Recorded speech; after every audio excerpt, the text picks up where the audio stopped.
Welcome to the Biblical Perspectives for Leadership podcast, where timeless biblical truths meet modern leadership. We are thrilled to have you join us on this journey of exploring how biblical principles can guide us in leading with wisdom, integrity, and purpose. Whether you're leading in the church, your workplace, or your community, this podcast is designed to inspire, challenge, and equip you for the road ahead. Let's dive into today's conversation and discover how Scripture shapes the way we lead. Welcome back to Biblical Perspectives for Leadership. Today we're embarking on really a fascinating deep dive into a powerful biblical story. It really offers a masterclass in leadership principles, but also, applications for our everyday lives. Yeah, absolutely. We're going to explore what true leadership looks like when it's, confronted with betrayal, deep pain, and also this incredible opportunity for healing. Yeah. For restoration. That's right. For this deep dive, we're drawing insights from that powerful story of Joseph and his brothers. We're looking specifically at the material in Genesis chapter 45, verses 1 through 28. Genesis 45, 1 through 28. Got it.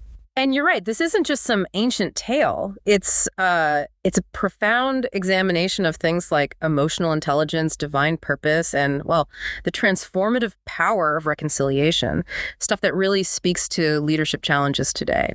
It truly does. So our mission today is basically to unpack Joseph's journey, try and extract those critical nuggets of knowledge, things that can help you navigate broken relationships, maybe lead with more character, perhaps even discover a greater purpose in your own life, professionally and personally. Yeah, get ready for some maybe surprising facts and insights along the way. Okay, let's unpack this incredible story then. We begin our deep dive in Genesis chapter 45, verses 1 through 4. This is where we see what the outline calls Joseph's emotional reveal. Right. So imagine Joseph, right? He's held immense power in Egypt for years, kept this secret maybe even longer, after 2 decades? Sold into slavery, false accusations, prison time. A long time. And now he's face to face with the very brothers who betrayed him. And the material says he just couldn't restrain himself any longer. He cried so loudly the Egyptians heard it. Even Pharaoh's household knew. Yeah. What really struck me here in these opening verses was just the sheer raw emotion. From Joseph, a guy we often think of as, so composed, so strategic. Indeed. And this isn't some calculated tactical move, is it? Not from a powerful leader. It's a breaking point. Totally. Joseph, who managed to keep his identity hidden through several really tense encounters before this, he finally just lets it all out. And then you get the big reveal in Genesis chapter 45, verse 3. He just declares, "I am Joseph, is my father still alive?" And the story tells us his brothers were, shocked, speechless. Wouldn't you be? Absolutely. They're confronted with the man they wronged, who now has absolute authority over them. It really raises an important question for us, for you listening. What happens in our own relationships, our own leadership roles, if we choose that kind of radical transparency over pride, even when it feels incredibly risky? That's a tough one. And then Joseph says in Genesis chapter 45, verse 4, "Come closer to me." It shows both that deep vulnerability, but also immense grace. It's not really a command, it's an invitation, right? To bridge that gap. That radical transparency, especially coming from him in that position of power, it really stands out. He's not using his authority to intimidate or punish. He's using it to create an opening for something much deeper. Yeah. But, is there a danger in showing too much raw emotion? Or maybe vulnerability in a leadership role. Yeah. Especially in these high-stakes environments like Joseph was in. How do you balance authenticity with, the need for composure?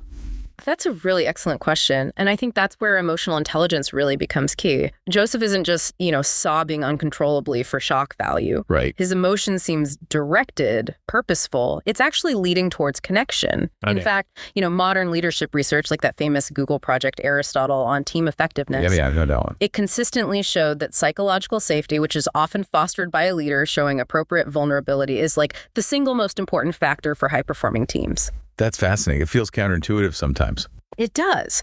But revealing your true self, appropriately and maybe even strategically, can actually increase your influence and trust, not diminish it. True leadership often begins by just being human, putting your true emotions, your identity on the table. And unexpectedly, that becomes a source of strength for connection.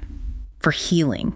That's such a critical distinction because I think a lot of leaders wrestle with that difference, right, between strategic transparency and just oversharing. Exactly. And this leads us right into the next part, Joseph's perspective on purpose. This is found in Genesis chapter 45, verses 5 through 8. What's truly fascinating here is how Joseph immediately redirects his brother's distress. I mean, they must have been terrified, probably expecting swift retribution for what they did. Oh, absolutely. But Joseph tells them, do not be distressed or angry with yourselves. He doesn't dwell on their past wrongs, on the huge amount of suffering he went through because of them. It's pretty remarkable, isn't it? Especially considering everything, being sold, the accusations, the prison years. Anyone else might be consumed by bitterness, maybe a desire for revenge, but he completely bypasses that. Instead, he shifts the whole narrative to what the outline calls God's sovereign hand. Right. He emphasizes, even repeats it for emphasis, that God sent me before you to preserve life. He's not just saying, oh, it wasn't your fault. He's saying, look, there was a higher purpose at play here. Wow. And this is where he completely redefines the entire narrative. What they intended for evil, God turned around for good. So he's essentially reframing everything they did. What does this idea of a higher purpose mean for us, maybe in our leadership roles, especially when we face betrayals or major setbacks? Well, this concept of higher purpose, it isn't just theological thinking. It's actually a really powerful cognitive reframing technique. Psychologists sometimes call it meaning making. Meaning making. Yeah, it's that human ability to sort of transform traumatic or negative events into catalysts for growth, for understanding. Leaders who get good at this, they aren't just resilient themselves. They inspire that same mindset in their teams during a crisis. They can turn what looks like a setback into maybe a strategic advantage or at least a learning opportunity. So it implies leaders see purpose beyond the immediate pain, beyond the hurt or the injustice. Exactly. And forgiveness seems to flow more easily when you can perceive maybe a higher hand at work in adversity, when you realize that even really difficult experiences can be part of a larger, perhaps positive plan. So this raises an important question for you listening. Can you identify a purpose or maybe a lesson in a past season where you felt wronged or experienced a significant setback? Can you look back now and see how maybe that difficult period was actually setting the stage for something else? That's a really powerful challenge for all of us to reflect on. And speaking of challenges, what happens next with Joseph, it isn't just about these internal shifts, it's about external action too. Yeah. And here's where it gets really interesting, I think, because Joseph doesn't just forgive with words. He takes action. We move into Joseph's plan for provision. That's in Genesis chapter 45, verses 9 through 13. Right, the practical side. Yeah. He tells them, hurry and go up to my father. But not only that, he promises them Goshen, the best land, for settlement, saying in Genesis chapter 45, verse 10, there I will provide for you. This isn't just a verbal invitation. It's a tangible commitment. Support, security for their whole family during a severe famine. That's such a crucial point. True reconciliation, real forgiveness, isn't just about saying the words. It includes tangible action. Absolutely. Joseph is literally ensuring their survival, their well-being. He's demonstrating his love, his commitment in a very practical, life-saving way. You know, in a modern organizational context, this isn't necessarily about giving someone a raise, but maybe it's about providing essential resources or mentorship or maybe new opportunities after some kind of workplace conflict. It demonstrates real investment in their future. That makes sense. And then in Genesis chapter 45, verses 12 and 13, Joseph insists they tell Jacob, his father, about his glory in Egypt. Now, it's not about boasting, right? It's about bringing hope, bringing concrete proof of his survival and prosperity back to their grieving father. Oh.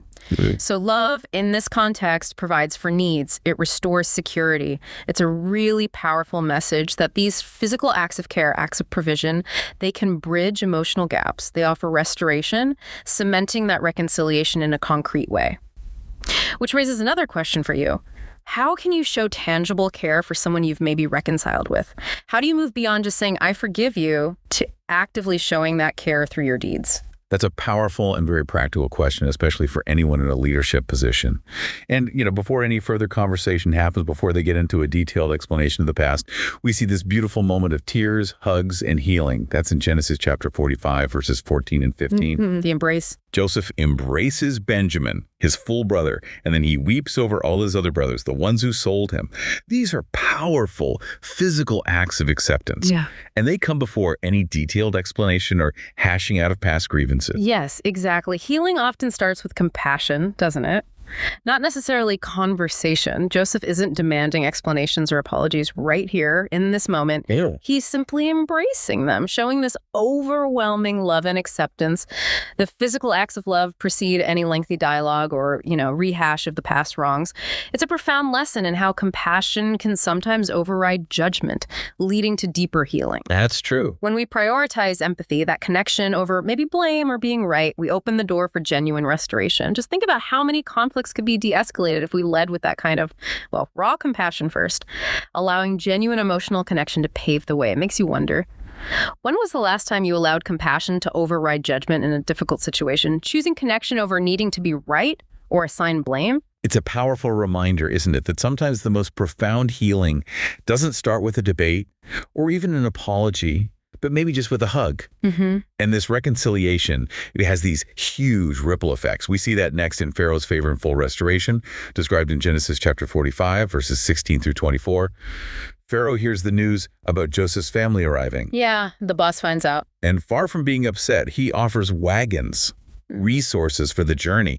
He's not just tolerating this reunion, he's actively contributing to their reunion and their future prosperity. It's amazing. Then Joseph sends his brothers back, lavishing gifts, especially on Benjamin. But he also gives them this crucial warning, doesn't he? Do not quarrel on the way. He's already thinking about the future stability of their family dynamics, even right after this big reconciliation. And what's truly fascinating here is how reconciliation seems to create influence. It unlocks unexpected favor. Yeah, you see that clearly. When relationships are healed, maybe within a team or an organization, doors often open for blessings, for opportunities beyond what anyone might have expected. Joseph, remember, was a slave thrown into a pit by these very brothers. Right. Now, he not only reconciles with them, but through that reconciliation, he brings blessings to his entire family and receives royal favor from Pharaoh himself. It's really a testament to the power of a leader who embodies healing. It positions you in a new light, not just individually, but it can elevate the whole group you lead. That makes sense. And his instruction, don't quarrel on the way home, that's also key, isn't it? Forgiveness is the start. But maintaining that peace requires conscious effort. It requires leadership from within the reconciled group, too. Which, again, raises a question for you listening. How does genuine forgiveness and reconciliation position you, or perhaps your team, for blessings or opportunities you didn't anticipate? Maybe not royal favor like Joseph got. Probably not. But maybe new collaborations, deeper trust within your team, or just a sense of inner peace that maybe wasn't there before. That's a great point about the ongoing work, Reconciliation isn't just a one-time event, and the culmination of this whole remarkable journey is Jacob's revival. We find this in Genesis chapter 45, verses 25 through 28. The father's reaction. The news that Joseph is alive is finally delivered to Jacob. And remember, Jacob has mourned his favorite son for decades, believing him dead. The story says, in Genesis chapter 45, verse 26, that Jacob's heart almost stopped. He just could not believe it. The shock, the overwhelming surprise. It almost takes his life. You can feel his disbelief, can't you? It reflects years and years of deep grief, this seemingly insurmountable loss.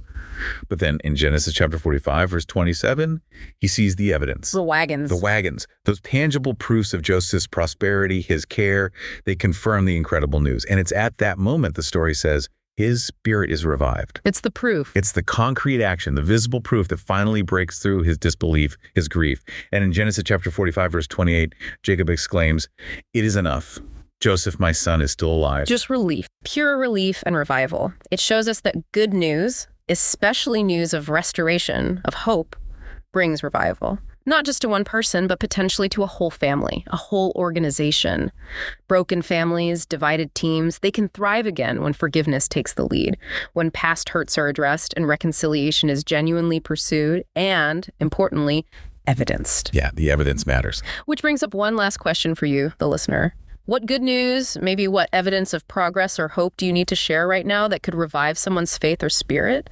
Or maybe re-energize a struggling team, offering them a new sense of possibility? So wrapping this up, what does this all mean for you in your leadership journey? Joseph's story, I think, reminds us that our greatest moments of leadership often emerge not from comfortable times, but actually from our deepest valleys. That's so true. What seemed like betrayal in his life being sold, the false accusations, the prison years, It was actually preparation, wasn't it? Preparation for his vital role in preserving his family, even a whole nation. His suffering became like the crucible that forged his character as this compassionate, resilient, and really strategic leader. And if we connect this to the bigger picture, this deep dive really shows us that forgiveness isn't just, some nice spiritual discipline. It's actually a powerful leadership strategy. It unlocks potential, both in the leader and in those around them. It restores relationships in ways we might not expect, creating influence, opening doors that were previously shut tight. It demonstrates a profound understanding of, human nature, maybe divine purpose, and provides a kind of blueprint for navigating conflict and leading towards restoration. So as you reflect on this deep dive today, maybe consider where you might need to reveal yourself authentically.